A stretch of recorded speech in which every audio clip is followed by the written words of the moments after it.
Have you ever sat there wondering who has the words you need to hear, and at the very same time fear they'll fall on deaf ears because you've heard them said so many times before, and yet here you are again, your life in pieces, lying scattered on the floor. I thought I would have got it by now, but somehow change as I would have it seems to have its own ideas, and the longer it evades me, the saltier the tears. Wondering if he hears my desperation to be free from all the lies, because I've let them suit me so well, I've got used to the ties. It's like these voices have clothed me so regularly, somehow they've become acceptable.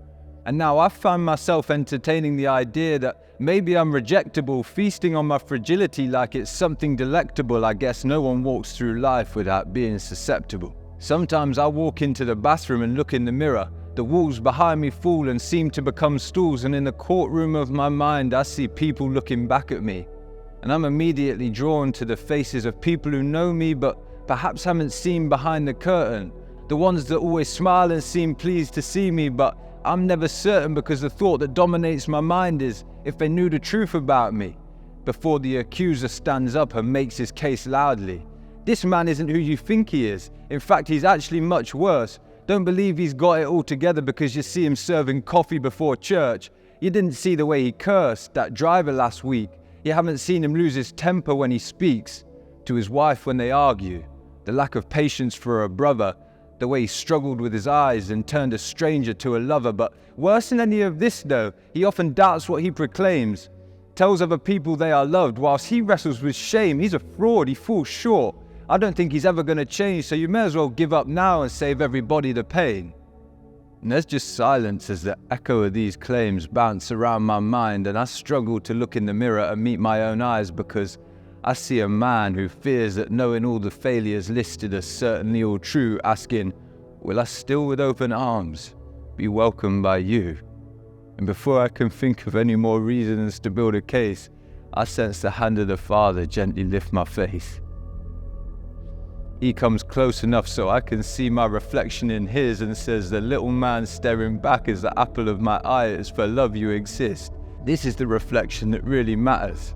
But you have to come close enough to see that your identity as my beloved is only determined by me.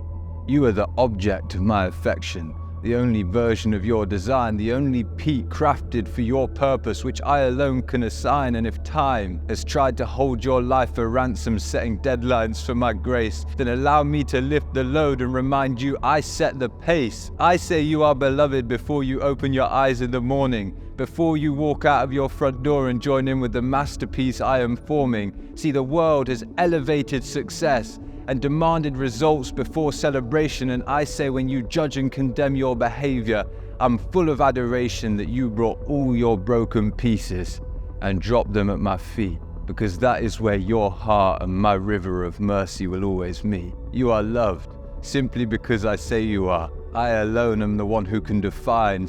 When you look into that mirror, dare to believe that the face you reflect is bearing something of mine. See, I've elevated change, hoping to find it in a moment and then use it as a bar to give merit to my performance or determine how far I've got to go before I'm able to say I'm worth loving, living in the fantasy of the man I'm becoming. And I could say more, but these words are starting to dissipate my suppression. I could taste the freedom ushered in by my confession. Thank you so much for watching. We hope this video has blessed you. Our crowdfunding studio relies on the generosity of our viewers. So if you would like to help us capture more conversations like the one you've just seen, you can find all of the information on how to give in our bio.